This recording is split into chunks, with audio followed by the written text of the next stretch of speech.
Hello, and welcome back to A Better World. This is your host, Mitchell J. Rabin, and we're very glad you're joining us again today.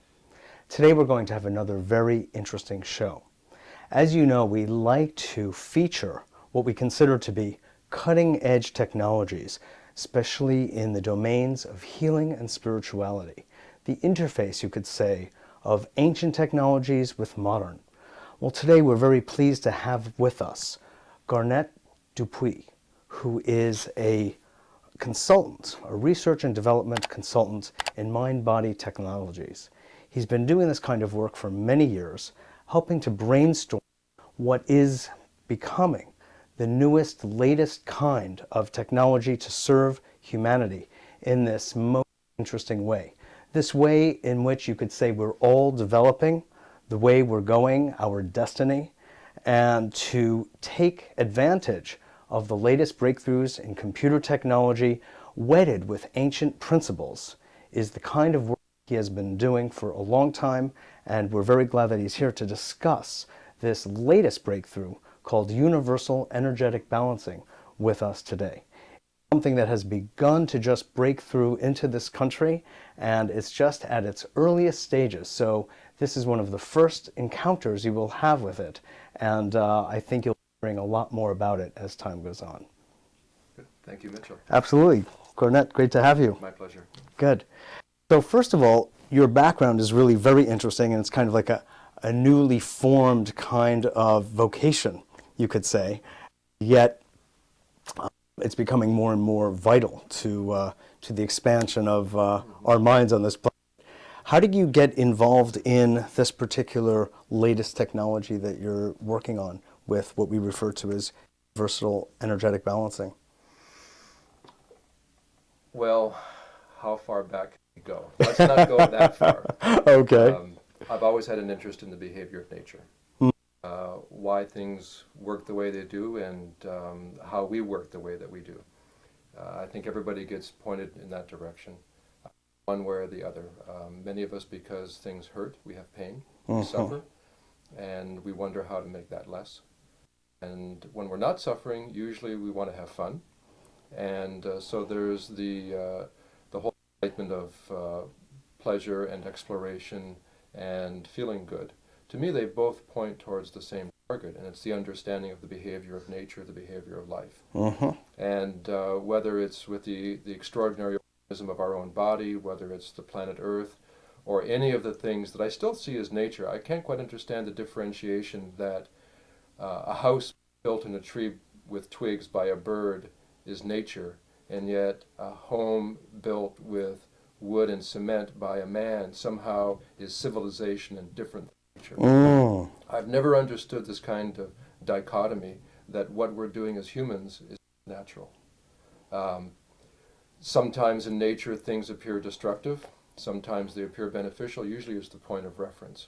Yes. So, from that point of view, could you also interpret, Garnett, that even our work with computer technology has a natural component, even though it appears perhaps in most thinking to be unnatural? I don't think there's anything that is unnatural, because to me nature is life, and that means that it's not life somehow.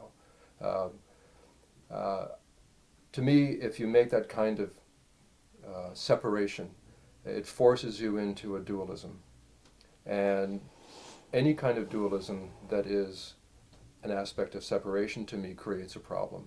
So I think that something like the Universal Energy Balancing Program, whether conceived as new or old, can only be appreciated if a person yields and softens their sense of reality and gives up the idea that a machine somehow is unnatural, and yet a tree with its leaves is natural. Is, right. They're occurring, they're happening, and in that way there's a first step. To me, it's very much the issue of being careful to not have a view of reality that is so strict that you try to force all experience into your view. Spoken like a true Taoist. Taoists would never speak it. But somehow they would project it. Okay, fair enough. So give us, if you would, some particulars of this program and what it is, first of all. Okay. What is the Universal Energy Balancing Program? To me, it's, as you had alluded to in the beginning of the program, it's an expression in terms of modern technologies of an ancient science. So is the Universal Energy Balancing Program new? Yes and no. I've seen what I would call versions of a universal energy balancing program, not this particular one with its own features and technology, but I've seen many, many versions of it. I can think of a few. One that strikes me is having spent some time in Bhutan, which I think is a remarkable country, deep in the mountains, finding and seeing a good-sized stream, small river, I don't know what, and you see there a cylinder, ornately decorated, inscripted with words, containing substances of which you don't know exactly, but you know that they're in there. And the cylinder has a projection, a kind of a paddle in the stream, and the stream 24 hours a day is moving, and 24 hours a day this wheel is turning. There is an effect from this wheel. To me, that's an example of a version of a universal energy balancing program. And we can look at that in more detail, and maybe we will today.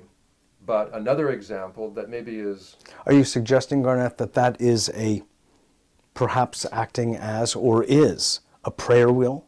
A prayer wheel is, according to one culture, a name for this.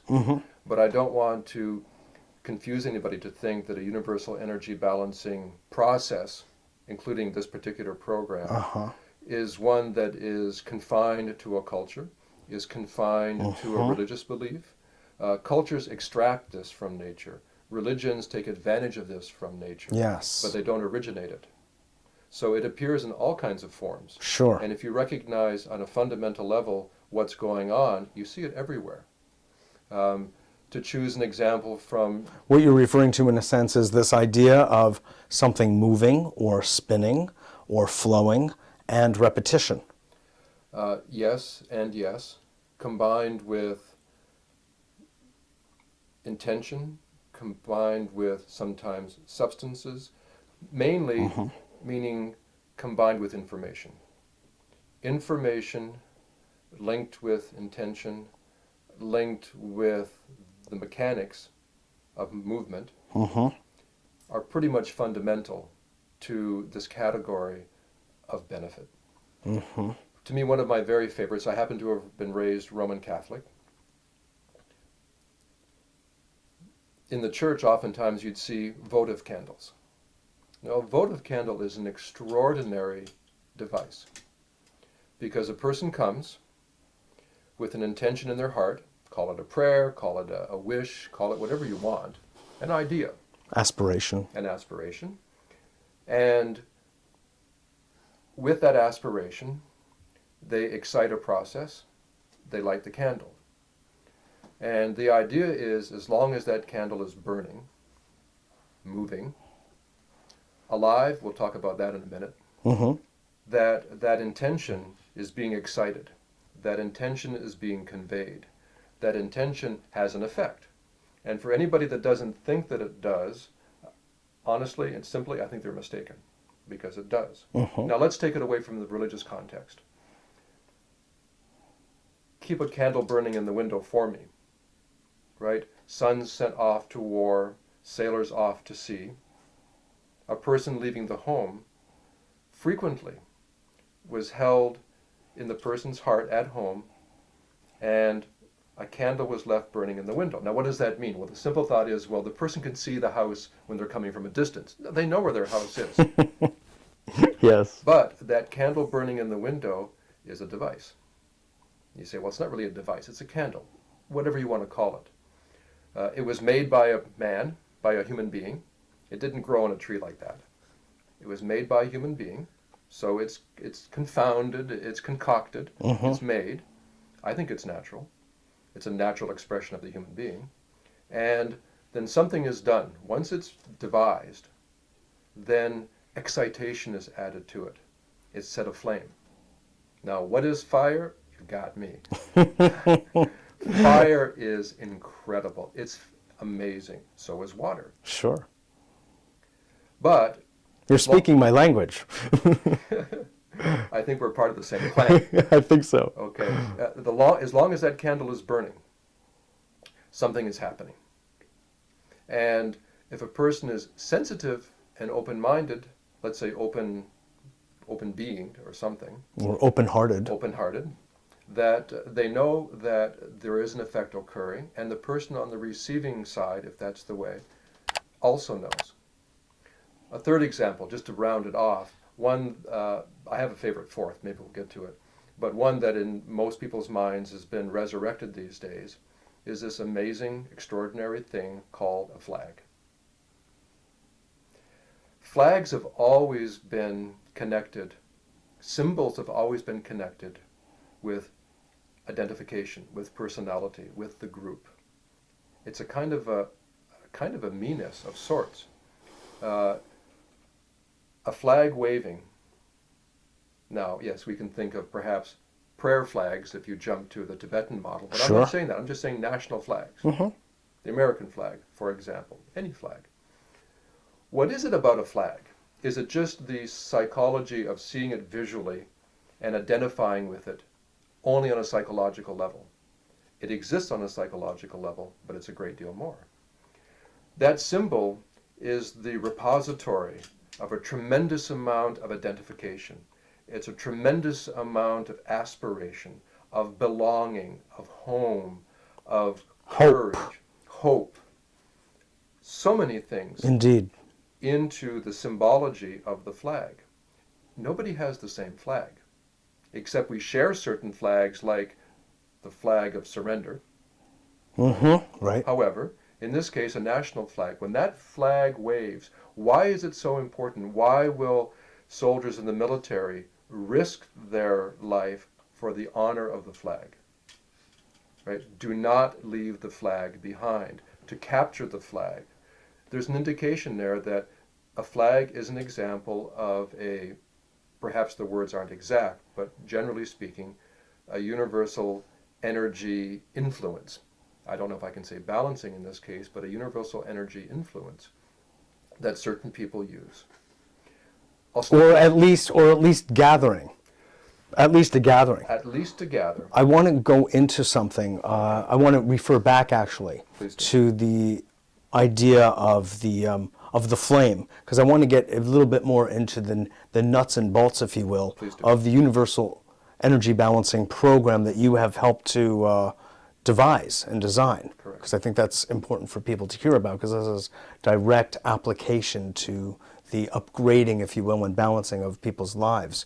But I do want to refer back to what you said about flames. I think just behind what you were saying, Garnett, is this notion of a perpetual flame. Yes. Also. And there's this fire that you emphasized is so interesting, because fire is akin with life. It's actually symbolic of activation and life. So as you were referring so eloquently to this idea of a mother or a wife when someone goes to battle and the flame is there and it's connected to them, it's a symbol of life, number one, and it's got some motion because of the air, another wonderful element and gift from nature, and something is kept alive, a spirit, if you will, is kept alive in her heart and in the universe at large. And I think that there is a direct relationship, and I'm going to count on you to articulate it, between that symbol, that image, and what you've helped to design in this universal energy program that people participate in through something as simple as a photograph. And if you could describe, that's part of the nuts and bolts of what is it? What is it that people are now beginning to participate in for their own healing and consciousness raising, if you will, in this country? I'd be happy to. Please, thanks. Okay. In fairness, my appreciation is at a stage of discovery. And I don't think that this discovery ends for anybody at any single point. Okay, so it's Good not point. that I know and somebody else doesn't. I'm at a stage of discovery, and I'm sure that there are people listening that know more than I do, and maybe some that know more or less. I think we all know it, we just know it in different ways. So first of all, let's say that. Yes, okay. Because I don't think that I'm an expert, I'm a participant. Yes. Okay. A technology like this and a process like this does require that a person takes a closer look at their view or belief of reality. Otherwise, it becomes an effort to fit a square peg into a round hole. That's my first suggestion. Meister Eckhart, an incredible mystic, 13th century, I think, Christian, had said, in my paraphrasing, that for every truth there is a proof, but not every proof is acceptable to every mind. So I'll do my best and Okay. maybe work with analogy. Mm-hmm. There is this extraordinary thing called life, and whatever it is open for a lot of discussion. But one thing that has always been attached to the concept of life, at least in an overt sense, is movement. If something doesn't move, we say it's inanimate, and the general sense is that it's not alive. Something will play dead by not moving. Now, this issue of movement is an important factor to appreciate. In fact, all things move. What appears to be still has movement in it, but movement of such a subtle nature that you don't really appreciate it. Sure, it might be atomic, molecular. Well, at least what that. Have you. At least that. Mm-hmm. So let's say, for one thing, that there is no absolute stillness and there is no absolute movement. Taoism, the yin-yang symbol, the black and the white, you'll notice in the black there's a seed of white. Sure. In the white there's a seed of black. It means no absolute polarity, but complementary. So, in things that move and things that don't, we recognize more overtly things that move. And this movement only makes sense if you think of three dimensions. Space, right? My hand right now is moving between you and me, and you and me. So you have to have space to have movement. But if you didn't have a three-dimensional body, what would be perceived as three-dimensional space? Sure. If you didn't have a three-dimensional... How could you measure the movement? How could you? You have to have at least 2 points. So, the point of understanding is that what we perceive with our three-dimensional body through our senses as movement in space is actually an excitation of consciousness. This is conscious. This is the interplay of consciousness. That's why these devices, including the Universal Energy Balancing Program, that uses the excitation and movement of the electrical activity of a computer, which is only a difference in kind, not a difference in type. It is same as the movement of the wind that blows the flag. It is the same movement as the water that turns the wheel. It's movement. But if you take away the point A, point B of space, what is it? It's a movement in consciousness. It's a movement in mind. So if a person wants to work in this realm of excited, active consciousness, a device like the Universal Energy Balancing Program is used.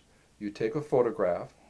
A photograph is a link. It's an informational ID. It's like your cell phone number. To me, if a person can use a cell phone and accept the fact you can pick it up here and go bing, bing, bing and talk to somebody in the Himalayas, also on a cell phone, and I don't see any wires anywhere. A photograph is easy. A photograph is easy. It's a lot easier for me to conceptualize that than how this thing is bouncing off a satellite somewhere. Because it's you. Yeah.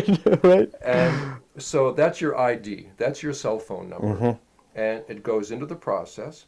And when that process is initiated, the information, the experience called you, is then interfaced with a whole flow of information that is healing, that is stimulating. How does it heal you? How does it stimulate you? Through that excitation of information in this field of consciousness. For those of us with eyes and three-dimensional bodies, we have to see something moving. But one step back and we can appreciate, oh, this is yet another way of acting upon the subtleness that is you and I. The information becomes the energy expresses into the body.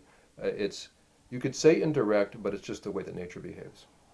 So is it, just so I understand, the excitation having to do with the actual electrical character of the computer that is helping to move the healing energies or frequencies, information. The information. Okay, the information, sure.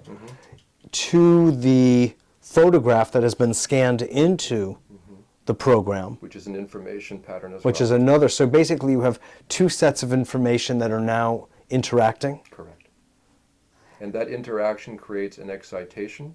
That excitation then goes into the broad field, which includes the person.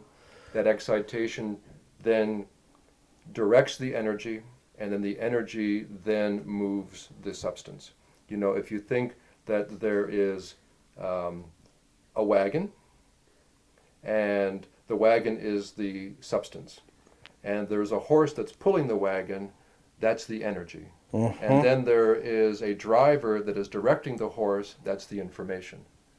The UEB works at the driver level.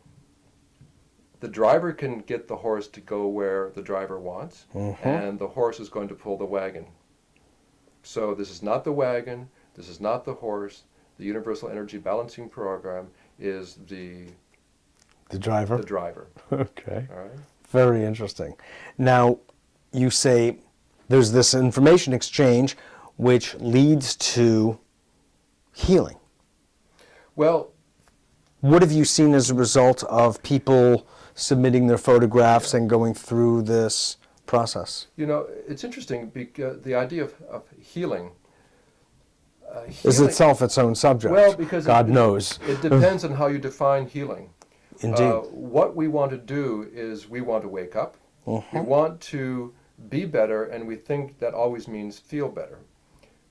Healing to me is a kind of an energy physical expression of knowing, of learning.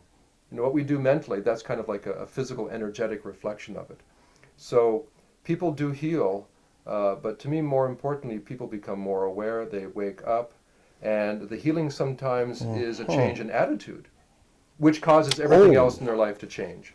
So healing isn't only that my shoulder feels better, and because sometimes that happens, sometimes with the Universal Energy Balancing Program, along where I say UEB.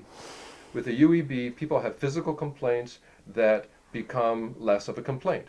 They feel less pain, they suffer less. And that's an easy and obvious one, but we shouldn't limit it to a medical concept of illness and a medical concept of healing, because this is a different way of looking. It's a different paradigm. It's a different paradigm. Truly. You become aware. It may be that you choose a different book. It may be that you speak to your child in a different way. It may be that you react to news in a different way, as much as have different chemicals changing your digestion. So any person using the UEB has to be, I believe, sensitive and open to the full dimension of their being and what wellness means in fullness. Because to have a heart that doesn't hurt, but a mind that is bitter, is not typical in nature. So I would say healing has to be also appreciated in a broader context. And another word to bring to bear in this context would be to say, you say in fullness, the true holistic nature of nature, which is, of course, our nature, that all systems are interrelated and always interacting with each other. And what we refer to a mental stratum, an emotional stratum, a physical, are just linguistic conveniences. Yes. You know? And in reality, what we have is one large interacting system that actually isn't at all stopped at the boundary of our skin. Never at all. Another paradigm shift that is required, you know, for our graduation. I think what we're aiming for is harmony.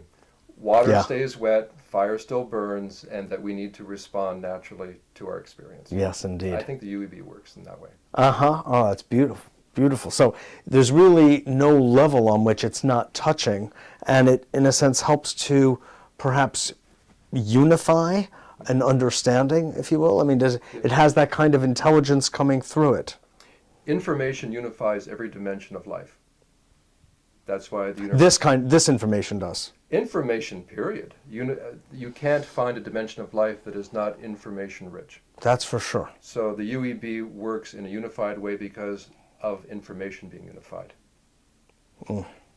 And the kind of information, however, is still particular. I mean, it's how would you describe that information?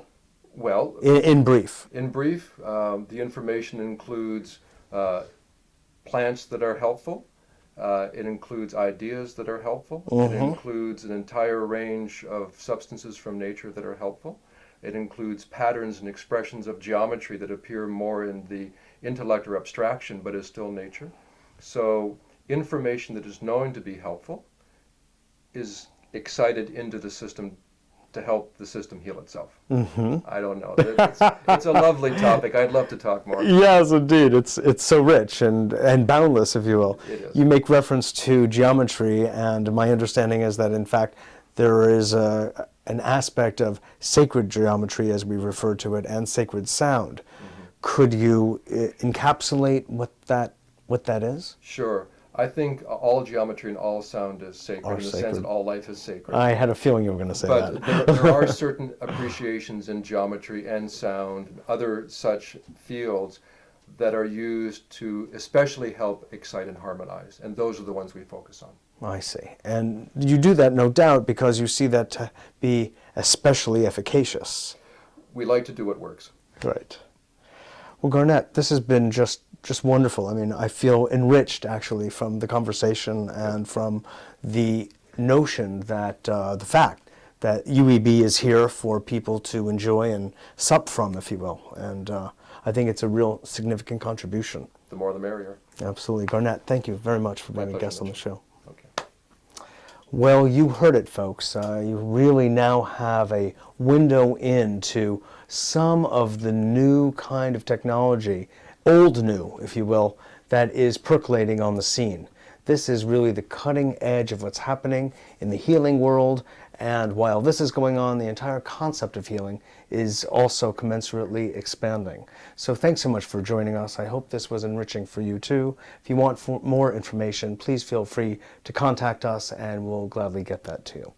This is Mitchell J. Rabin for A Better World, and we look forward to seeing you all next week.